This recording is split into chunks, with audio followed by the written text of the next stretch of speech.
Whether it's criminal or not, who knows?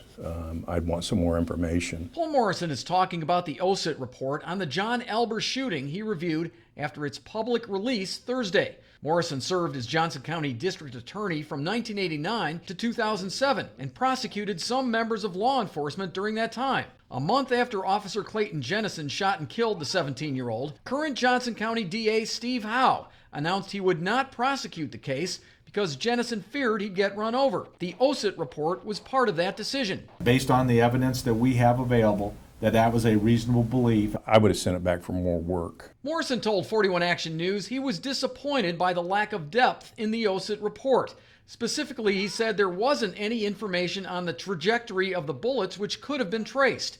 Additionally, he said there was no background information about Jennison, but a lot on John Albers. First thing I thought is, why don't you spend more time on the mechanics of the shooting and less time on what kind of a kid he was? This report was completed in 6 days. Was that adequate time in your judgment? No.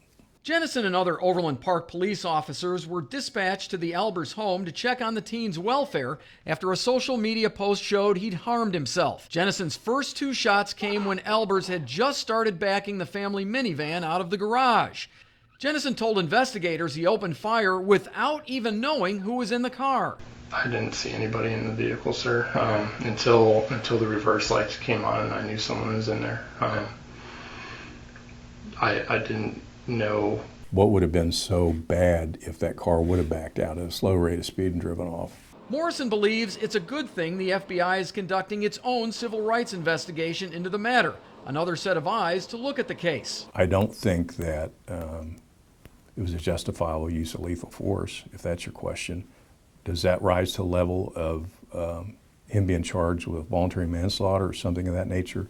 A little too early to say. But Morrison said 3+ years after the fatal shooting, it's not too late for either the feds or even Steve Howe to get more information and take another look at the case. You don't expect he's going to do that, do you? I don't know. I don't know. Doubt it.